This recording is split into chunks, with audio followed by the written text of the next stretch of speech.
Get the volume up. I know. I see you guys all rushing to get to there. I have the power. I worked hard on that, by the way. Lot of chat GPT prompts. Yeah, so I have a friend, Matt Montanari, and it looks almost exactly like his face on on your body. On my body, exactly. I mean, that's remarkable. That's really, really outstanding. Look at Castle Grayskull in the background. It's really well done. It's kind of summed up all my young childhood dreams right there. So, the power rankings for boys basketball, and we are in full holiday mode. So, whatever holiday you are celebrating, celebrate it tomorrow at the Day Holiday Classic. For those of you celebrating something, happy holidays. This is a crazy week for us, especially in addition to everyone out there. Last-minute shopping, days off, things in the mix, cookies, sugar comas. These are all the things coming up. But tomorrow at Mohegan Sun, 4 o'clock, 6 o'clock, 8 o'clock, the Day Holiday Classic. Very much looking forward to those games. And two of the games, the first two, the 4 o'clock and the 6 o'clock, should provide some clarity for us into the world of boys basketball. So these are Power Rankings number 2. I debuted my preseason Power Rankings. And so this is the week where we wildly overreact, correct? Yes, but here's the little bit of difference between the football and the basketball. At least you get like 2 games. Yeah. So in football, you got 1 game and you get this big pendulum swing. At least in basketball, there's like 2 to bring you back down to earth. And I'll give you a good example of a team that's still not in my top 10, but that would have been the case with Waterford. Had this been a football and Waterford went out and beat Mautville, we would have swung in the other direction, but then they would have lost it killingly. So they're comfortably sitting just on the outside of the 10 looking in. I do think there are 2 teams in here that I have overreacted to with where they are, but I'm not going to say who they are because I'll see if you can figure that out. I'll tell you. All on your own.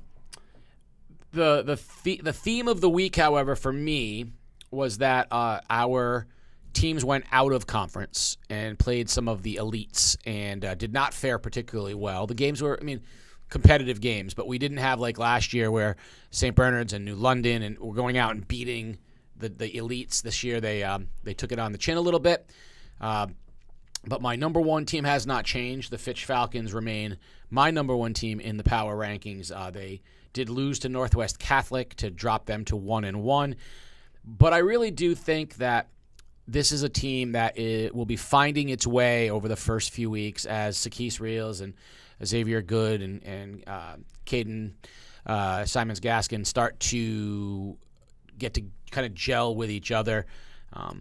What's interesting is I think at any given time, Xavier Good could be the best player on the floor, but his numbers don't always show up in the stat lines points-wise. And I think what we saw last year is when he and Reels were at like about 20 each, they became really difficult to beat. And I'm kind of waiting for them to figure out how the Big 3 incorporates some of the other guys and how they kind of get it together. But I really do think Fitch has the highest ceiling of the top teams.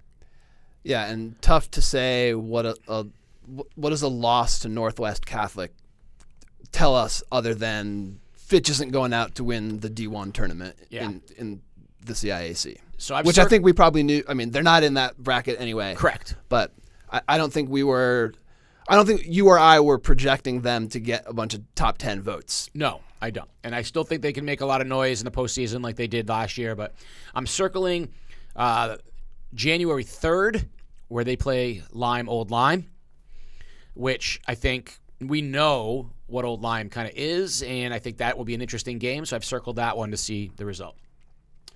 I think the team with the next highest ceiling remains at number 2, and that's the New London Whalers. Now, they lost to Bishop Hendricken, so, again, going out of conference, Rhode Island not faring so well. But I've really the reason why I'm very high on them is we had said that their starting 5 might be, right, the best starting 5 in the league. We were looking at their depth. We knew J.J. Robinson was going to be prominent. We knew the Halls were going to be prominent, but I really like what we saw from Kyer Young in the first couple of games. He brings a little bit of the nasty streak. It's more than athleticism and explosiveness. He's got kind of that edge to him that I think is important as New London tries to play, incorporate new people, and I like what they've done there. So I have them staying at 2.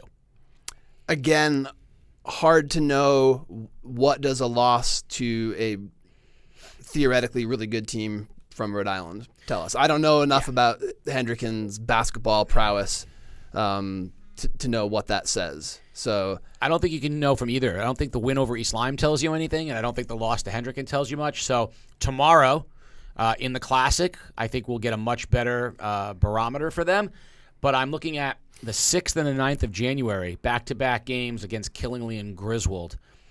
This is where New London, if as the bigger school, is supposed to win both of those games, but those two teams are both very good. I think we'll learn a lot more about New London in the next week or two. Moving up from 4 to 3, the undefeated Griswold Wolverines. Now, if they play like they did in the first half against Stonington, they will lose games that they should not lose. If they play like they did in the second half against Stonington, they will beat some teams that probably aren't prepared to lose to Griswold. I think they are. We know that they have the rock solid group coming back. They're the kind of the opposite of like New London as far as they're deep. They can play multiple players. They've been with each other a long time. That's a good win in Stonington, and I think Stonington's a good team. And I think even though it wasn't pretty the way they had to go do it, that shows me a little something. And that game, to me, says more about Stonington than it says about Griswold. Griswold, yes, did not play particularly well in the first 2 quarters and part of the third quarter. Stonington is very good, and I'll save some comments for when they come up on here. But I think, and Coach Molesky said this post-game, that it wasn't just my guys not playing well. Like, credit to Stonington for what they did. Yeah, I think Griswold I think they have the capability, and they know it. They have to be careful to not let what happened against Stonington become a regular theme for them where they have to try to turn it on and turn it off. I don't think Coach Molesky will let that happen. And we're going to find out a lot about them tomorrow night as well as they play the number 4 team in my power rankings, the Wildcats of Old Lyme. They are also 2-0. And again, a team that I feel pretty comfortable with what they are. I know Eddie Fisk. I know the law firm of Coleman Curtis Reardon, Billy the Kid out there on the wing. Like, I know what Old Lyme is. This should be a very good game. And I think to illustrate the point, if Griswold plays like they did in the first half against Stonington, they will lose to Old Lyme. If they play in the second half like they did against Stonington, that should be a game that they could win. Not because Old Lyme, but Old Lyme is 2 times, to the state finals. This is not a team that's going to be rattled. Say what you want about Stonington and how good they are. They're still a team learning how to win those games. Old Lyme knows how to win those games. So I would think closing a team out would be something Old Lyme is good at. So that should be a great game tomorrow. That is the 6 o'clock game tomorrow, Griswold Old Lyme at the Holiday Classic. Yeah, and I'm interested to see. I feel like I'm familiar with Griswold 1 to 5, 1 to 7, 8. I don't know the depth chart as well, with just not having seen Old Lyme quite as much. They look great as a unit out there, but the difference being there's, in the eyes of the opponent, there's 1 or 2 guys that you're really going to key on for Old Lyme, and you can't really do that with Griswold because they're going to always have 4 or 5 guys on the floor that can beat you. Maybe that's true of Old Lyme also. I don't know. One of the things I'll find very interesting tomorrow will be how how Griswold attacks defending Eddie Fisk. You would think that Griswold has maybe 3 different guys of very different skill sets and body types who will take turns on him. I don't think it would be surprising to see Jaden Joseph take a turn. I don't think it would be surprising to see Colby Mills take a turn. I don't think it would be surprising to see Kozlowskis take a turn. Like, I think they have this group. It wouldn't surprise me if they did some trickery and and doubled down with a cutter or stuff. But I think Fisk has found a way in his years at Old Lyme against every type of defensive matchup. It's not always obvious, but you look up and there's the 22 points, the 12 rebounds, and I'm going to be interested to see how Griswold goes after him tomorrow. Yes. Coming in at number 5 to round off the first 2 games of the Holiday Classic, the NFA Wildcats coming in at number 5. Now, here's where I am very interested. They are 0-2.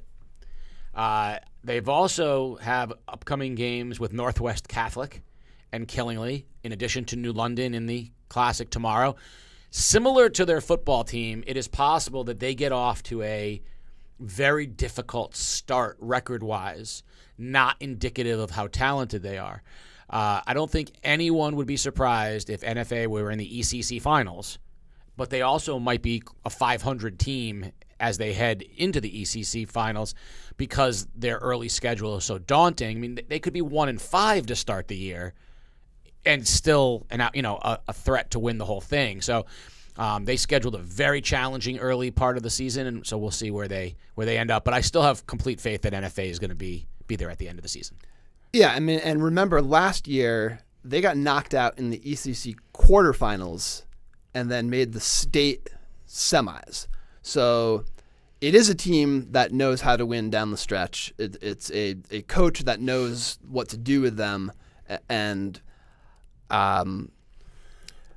you would think that these would be. I don't know that you like the term a good loss, but they are learns to go back to, was it Colin Delaney? Yeah. Playing this kind of schedule is going to prepare you for down the road. Yeah, I think they feel like they're just fine, right? And I think Coach Brown's with them saying we're fine, so I'm not really worried. Coach Brown is not looking at the power rankings and worrying about what number they're at right now. None of you should be worrying about what I have to say or what Peter has to say regarding your status in the ECC or in Eastern Connecticut. But coming in at number 6, the 1-0 Grasso Tech, leading the beginning of the Tech charge here in the Week 2 power rankings by me. Grasso's 1-0. They won easily. Circle the day after Christmas, 12-26. That's the game with Wyndham Tech. That'll be the first big test. They were supposed to have a test with St. Bernard. That has been pushed back till later in the year due to the CIAC's ruling on that tournament. But Grasso Tech, uber talented. I think this is a team that, if anything, will be they're going to win a lot of games easy, and they're probably going to have, we'll see how they do in those games against Wyndham Tech and the St. Bernards of the world. But I think there's going to be a lot of 70-point wins on the Grasso Tech schedule this year. Yeah, and to be fair to Coach Strong, he went out. I mean, you can only do so much to control your conference schedule. He went out and scheduled as many top-tier opponents as he could, and that's going to be a great measuring stick for this team. I would agree. Jumping into the countdown and all the way to 7, the Trailblazers of Killingly High School. So no team has done more, I believe. They're 2-0, and they beat Ledyard decisively. I mean, they whacked Ledyard.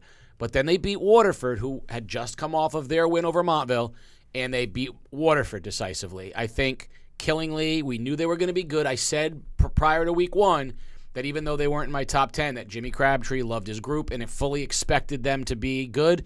And I said Killingly was going to quickly make their way into the top 10, and here they are at 7. And that game against New London, I think, is going to be their measuring stick to see just where they are. But again, I believe the football team's success, like we've seen with other schools, rubs off into basketball as the couple of football kids come in with a group of basketball players, and they're unflappable, and I think that's where Killingly is.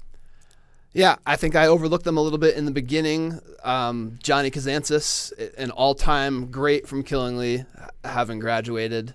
But I mean, maybe this is a case where the sum of the parts now, you don't have the one superstar, but you've got a lot of really good athletes who've been playing together for a while, and that winning culture, that improving yourself physically culture spreads to other teams in the school. Similar to the Killingly football team, which had back-to-back generational players going from like Soren Reef to Hayden Allard, and even going back farther, but going from Yanni Baribeau into Johnny Kazantzis, really Killingly had a run of 8 years where they had a program, an iconic program generational player. I don't believe anybody on this team is that, but to your point, I think it's maybe a great they don't need it. That's right. It's a great example of, hey, we don't know who the prime person is, and on any given night, we've seen Crowley, Sumner, we've seen people step up each night, but I really like this Killingly team, and I promise they're not going to be overlooked anymore. My team coming in at 8 stays at 8. And I think this is a team that I said beforehand, and we talked about Elijah Cornell is going to be perhaps the next great player in the ECC. Sophomore, he's already a problem for teams as he continues to get bigger. You saw it firsthand.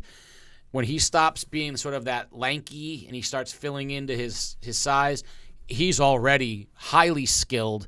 He's a guard with a big man's size. Those are always super dangerous. They've got good players around them. I really like the Bears. So, they were one made basket or missed basket away from being 2-0 and beating Griswold. Mm-hmm. So this feels low. Yes. To me. I'm not sure how to argue to reshuffle. Maybe I would drop NFA farther, being 0-2. Cornell, there's not another player like him in the league. 14 rebounds as a guard. He was rebounding at will. But the thing that really impressed me about Stonington was just the team play. Brady O'Neill, very solid player. Sean Durham, very, very impressed with Sean Durham. Made the shots when he needed to, played defense. Like, they've got guys, Hinchy making key shots, a rotation of guards and small forwards that rebound well above their size. Just super, super impressed with how they played defense, how they rebounded. I think that they're a team that we're going to hear from down the stretch. And I agree with you that they might be. I think they are low on this list until you look at who's above them.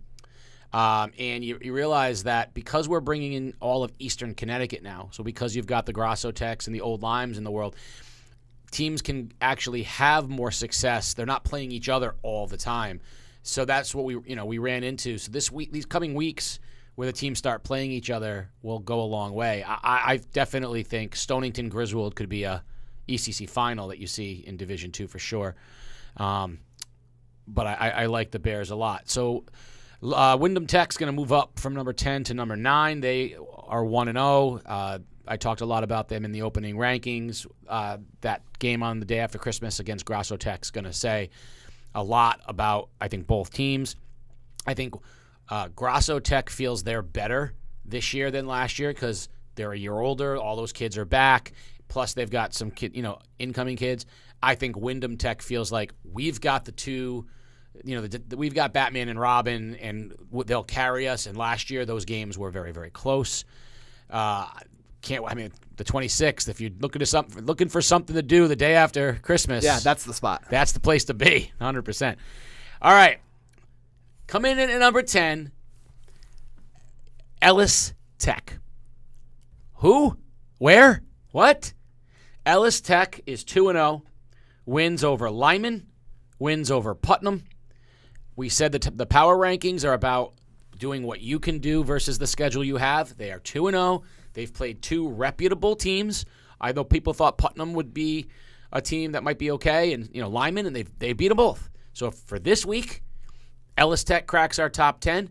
Again, people, the power rankings, this does not mean that I think these are the 10 best teams in order.